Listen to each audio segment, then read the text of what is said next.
Hey everyone, and welcome back! We have finally made it to the final chapter, part 10 of our Explainer series. We are wrapping up the incredibly helpful tutorial, Artificial Intelligence for Everyday Life, a friendly guide for older adults. And a quick shout out to the folks who put that together, Virtualization Options LLC, which is a fantastic Colorado-based technology research, education, and advisory organization. So let's dive right in and talk about how we can take everything we've learned so far and turn it into real everyday confidence. We've covered a ton of ground together, right? I mean, we know now that AI isn't magic, it's just a helpful computer program that learns from examples. It's that same technology working quietly behind the scenes when Netflix suggests a movie you end up loving or when Google Maps routes you right around a massive traffic jam. We've got the basics down, so what exactly are we supposed to do next? Well, now that the mystery is totally gone, it's time to actually start using it as your own personal, tireless assistant. But hey, don't worry, we are definitely not jumping into the deep end here. This final phase of our explainer is just a gentle, completely stress-free action plan for tomorrow, for next week, and for the months down the road. Section 1. Start small and grow at your own pace. Let's look at a really simple little roadmap we can try out together. All right, step number 1. And spoiler alert, there is absolutely no rush here. You don't need a computer science degree to use AI, and you certainly don't need to master the whole shebang in one afternoon. Taking very manageable, bite-sized steps is literally the best way to build your confidence. So here's a super easy goal to try out this upcoming week. The idea for this week is incredibly simple. Ask a voice assistant one new question every single day. If you have a smartphone, a tablet, or one of those smart speakers sitting in your living room, you already have an AI assistant just waiting to help you out. Whether that's Siri, Alexa, or Google Assistant, just practice talking to it. Start with super easy, low-pressure questions. While you're pouring your morning coffee, just ask, hey, what's the weather going to be like today? When you're making dinner, ask it how many ounces are in a cup. Or just for fun, ask for a trivia fact about your favorite historical event. Actually, scratch that. Ask it to tell you a terrible dad joke. Doing this just once a day builds a really comfortable, natural habit without any pressure whatsoever. Okay, so once you're feeling a bit more comfortable just chatting with your voice assistant this week, we can gently level up. Let's move on to step 2. A great next step to try this month is to use a generative AI program, like ChatGPT, for just one real task. Remember, generative AI is the type that can actually create brand new things for us.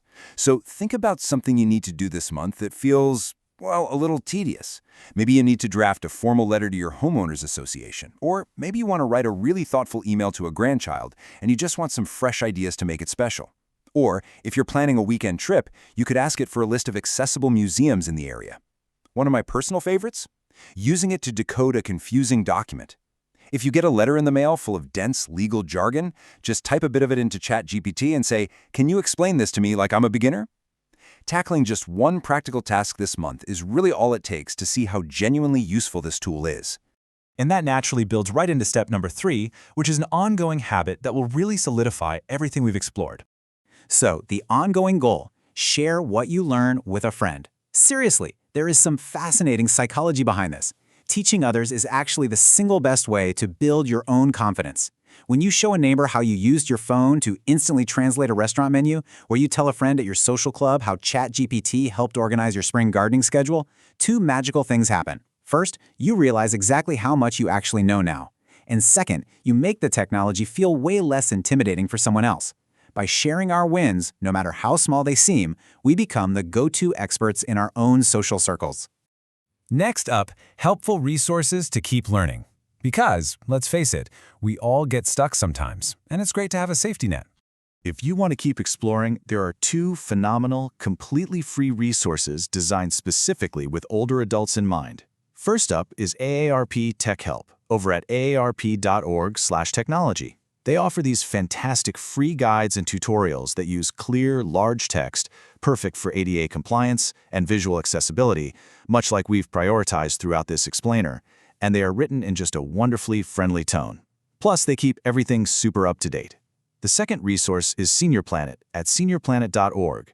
They offer totally free online classes on everything from AI to smartphones to social media. You can literally just sit in your favorite armchair, log on, and learn at your very own pace, whenever you feel like it. Extra support is always just a click away. As we wrap up this whole journey, let's talk about the mindset we want to carry forward. First, and most importantly, be curious. Remember, AI learns from millions of examples, and we learn by just playing around with it. Embrace a playful mindset. I hear from so many folks who are frankly terrified they're going to somehow break the computer or the internet by pushing the wrong button. So hear me on this. You cannot break the AI. No way. You can always start over, you can rephrase your question, or you can just close the window entirely. Every single question you ask is a great question, so don't be shy. Just start asking. Second thing, be patient. Learning literally anything new takes a little bit of time. Think back to when you first learned to drive a car or how to cook that really complex family recipe. It probably felt completely overwhelming at first, right? But with a little practice, it became second nature. Let's give ourselves the grace to be total beginners here. If a prompt doesn't work perfectly the first time or an answer seems a little goofy, just smile, adjust your wording, and try again. Taking it slowly is perfectly fine. You've totally got this. The best is yet to come, and AI is here to help you enjoy it. What a beautiful thought to wrap up our 10-part explainer series based on the guide from Virtualization Options LLC. Technology really shouldn't be a burden. It should be a tool that gives us more time, more connection, and a lot more joy in our everyday lives. You now have the knowledge, you have a simple, stress-free plan, and you have the resources to keep on going. So I'll leave you with this. What will your very first conversation with AI look like today, and what amazing things is it going to help you discover tomorrow?